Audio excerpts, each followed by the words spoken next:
Ramon Llull, vida de mestre Ramon. A honor, alabança i amor del sol Senyor Déu, nostre Jesucrist, Ramon, cedint a les instàncies de ser religiosos amics seus, recontà i deixar que s'escrigués les coses que segueixen sobre la seva conversió a la penitència i sobre alguns fets seus. Quan Ramon era senescal de la taula del rei de Mallorca, era encara jove i es dedicava massa a la composició de vanes cantilenes i cançons, així com a altres lascívies del segle. Una nit, estava assegut al costat del seu llit, disposat a compondre i escriure en la seva llengua vulgar una cantilena sobre certa dona que llavors amava amb una amor fada. Mentre començava a escriure la predita cantilena, va mirar a la dreta i va veure el Senyor Jesucrist com a penjant en la creu. En veure això,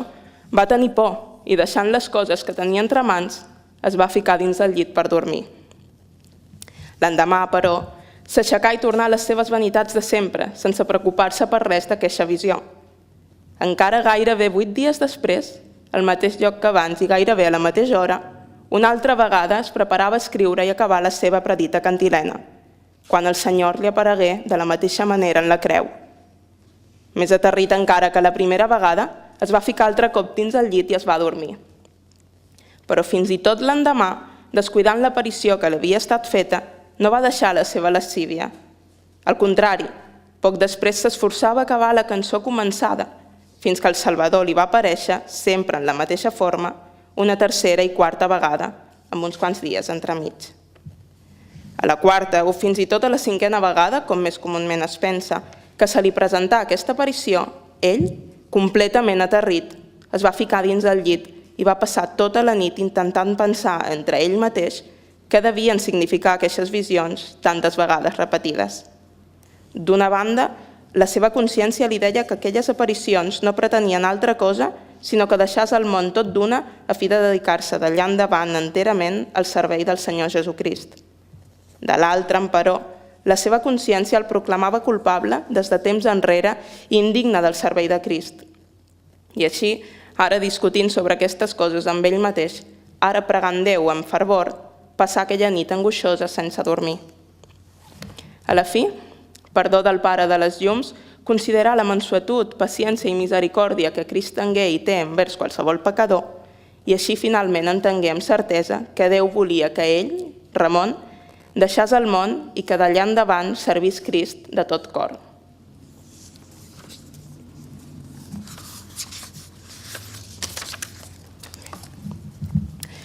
Una vegada complerta la predita peregrinació, es preparà a emprendre camí cap a París, a fi d'aprendre-hi gramàtica i qualque altra ciència apropiada al seu propòsit. Però els seus parents i amics, i sobretot frare Ramon de l'Ordre dels Predicadors, amb les seves persuasions i consells, l'en dissuadiren i el feren tornar a la seva ciutat de Mallorca. Quan hi va arribar, va deixar el tren de vida fastuós que havia duit fins llavors i es va posar un hàbit de drap vil del més grosser que pogué trobar. I així, en la mateixa ciutat, aprengué un poc de gramàtica. També hi va comprar un sarraí amb el qual va aprendre la llengua aràbiga. 9 anys després va succeir que un dia que Ramon era absent, aquell sarraí va blasfemar el nom de Crist. Quan Ramon en tornà, va saber això pels que l'havien sentit, mogut d'un gran zel per la fe, va pegar el sarraí a la boca, al front i a la cara. El sarraí, que arran d'això va concebre un gran rancor, va començar des d'aquell moment a meditar de quina manera podria matar el seu senyor. Es procurà secretament una espasa i un dia que va veure el seu senyor assegut tot sol, de sobte va caure sobre ell al mateix temps que el va ferir amb la predita espasa, cridant amb un bramul terrible: «Tu ets mort!» Però Ramon, encara que va repel·lir un poc, com a Déu plegués, el braç que tenia l'espasa i que l'atacava, de totes maneres va rebre una ferida, si no mortal, almenys greu, sobre el ventrell. Però prevalent la seva força, va tombar el sarraí sota el seu cos i li va arrabassar violentament l'espasa. En acudir gent de la casa, Ramon els va prohibir que matassin el sarraí. Va permetre, de tota manera, que el dugués infermat en presó, fins que hagués deliberat entre ell mateix què s'hauria de fer amb ell, car li pareixia dur matar la persona de qui havia après una llengua que tant havia volgut saber, és a dir, l'àrab. Per altra part, li feia por acomiadar-lo o retenir-lo més temps, sabent que d'aquí endavant no cessaria de maquinar la seva mort. Així que, perplex davant d'aquest assumpte, pujà a una abadia propera i allà, amb gran encariment, pregar a Déu sobre allò durant 3 dies. Acabat aquest temps, se sorprengué que encara li quedava en el cor la mateixa perplexitat i que el Senyor, segons semblava, no havia atès de cap manera la seva oració. Així que tornà tot trist a casa seva. Com que en el camí es va desviar per anar a la presó a fi de visitar el seu captiu, va trobar que s'havia penjat amb la mateixa corda amb la qual havia estat fermat. Ramon, content, va donar gràcies a Déu que li havia conservat les mans innocents de la mort del predit sarraí i que al mateix temps l'havia deslliurat d'aquella greu perplexitat per la qual, poc abans, l'havia suplicat tan angoixosament.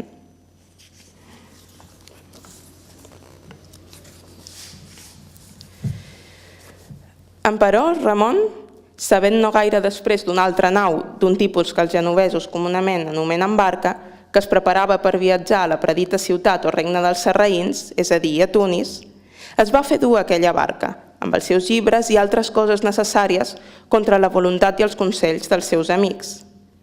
I tot d'una que els mariners a la sortida del port començaren a navegar, Ramon, de sobte alegre en el Senyor per una misericordiosa il·lustració del Sant Esperit, va recobrar l'esperança que pensava haver perdut sota el predit enfosquiment, al mateix temps que va recobrar la salut del seu cos abatut. I això tant que ell, suscitant l'admiració de tots els que venien amb ell i fins i tot d'ell mateix, en molts pocs dies se sentia en tan bon estat de ment i de cos com mai no s'havia sentit en tota la seva vida anterior. Havent donat per tot això les degudes gràcies a Déu, poc després arribaren al port de Tunis, on prenent peu a terra, entraren en la ciutat. Convocant a poc, d'un dia a l'altre, els més versats en la llei de Mahoma, Ramon els digué, entre altres coses, que ell coneixia bé els fonaments de la llei dels cristians en tots els seus articles i que ell havia vingut a fi que, si després d'oir els fonaments de llur llei, és a dir, la de Mahoma, i de sostenir amb ells una disputació sobre aquestes coses els trobava més vàlids que els arguments dels cristians, es convertiria a llur secta. I com d'un dia a l'altre li venia gent més nombrosa i més versada en la llei de Mahoma, exposant-li els arguments de llur llei a fi de convertir-lo a llur secta, ell, satisfent fàcilment els seus arguments, els digué: convé que cada savi tingui aquella fe que atribueixi al Déu etern, en el qual creuen tots els savis del món, la major bonea, saviesa, virtut, veritat, glòria, perfecció i altres similars, i totes aquestes coses en major igualtat i concordança. També és més lloable aquella fe en Déu que posa la major concordança i conveniència entre Déu, que és la suma causa, i el seu efecte. Però jo, segons les coses que m'heu proposat, veig que tots vosaltres, sarraïns que sou sota la llei de Mahoma,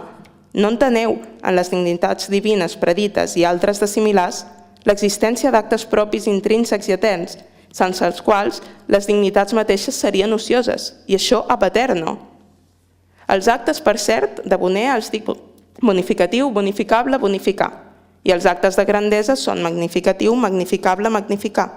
i així de totes les altres dignitats divines predites i similars.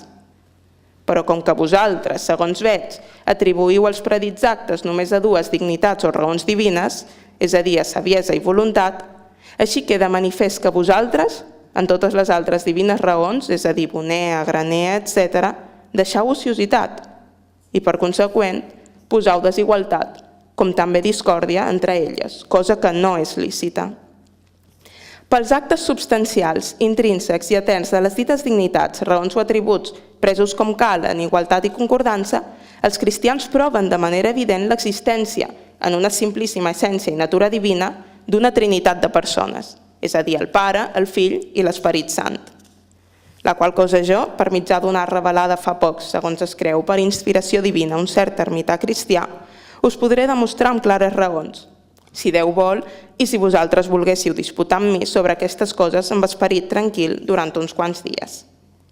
També us quedarà clar, si us plau, de manera molt raonable, mitjançant la mateixa art, com en l'encarnació del Fill de Déu per participació, és a dir, per la unió del Creador i la criatura en la sola persona de Crist, la primera i summa causa convé i concorda de la manera més raonable amb el seu efecte. També veurem com això apareix en el màxim i més noble grau en la passió del mateix Crist, fill de Déu, que sostingué en la part de la humanitat que havia assumit de la seva pròpia voluntària i misericordiosa dignació a fi de redimir-nos, pecadors, del pecat i la corrupció del nostre primer pare i reconduir-nos a l'estat de glòria i fruïció divina per la qual causa i finalitat el Déu beneït ens ha fet a nosaltres els homes. Quan semblava, doncs, que Ramon ja estava il·lustrant les ments dels infiels sobre tals coses, succeí que un cert home de no poca fama entre els sarraïns, que s'havia donat no tan sols de les paraules de Ramon, sinó també de les seves intencions, va exhortar i suplicar al rei que fes decapitar aquest home que s'esforçava a subvertir la gent sarraïna i amb gosadia temerària destruir la llei de Mahoma. Mentre a instàncies del predit home famós i molts altres se celebrava un consell sobre això, la voluntat del rei ja s'inclinava per la mort de Ramon. A la vista d'això, un d'ells, d'esperit prudent i científic, va intentar oposar-se a tanta malícia, persuadint al rei que no li seria honrós matar un tal home, el qual, encara que procurava difondre la seva llei cristiana, tanmateix semblava que predominava en ell una abundant maduresa de bondat i prudència, afegint que també seria reputat bo el sarraí que gosés anar entre els cristians a fi d'imprimir en altres corts la llei dels sarraïns. El rei, doncs, assentint arguments d'aquest tipus i altres de similars, va desistir de la mort de Ramon, però de tota manera va ordenar immediatament que fos expulsat del regne de Tunis. Quan el tragueren de la presó, però, va sofrir molts d'insults, cops i afliccions de part de molta gent. Malgrat tot, a la fi fou duit a una nau genovesa que havia de salpar pròximament, i mentre hi anava, el rei va decretar que fos apedregat a mort si se'l trobava més en la seva pàtria. S'endolia immensament, car havia preparat per al baptisme uns homes de gran reputació, juntament amb molts d'altres, gent que ell confiava de tot cor dur, abans de la seva partida, a la llum completa de la fe ortodoxa. I mentre l'home de Déu es trobava afligit per l'agulló de semblant perplexitat, succeí que aquella nau on l'havien duit va salpar cap a la seva terra.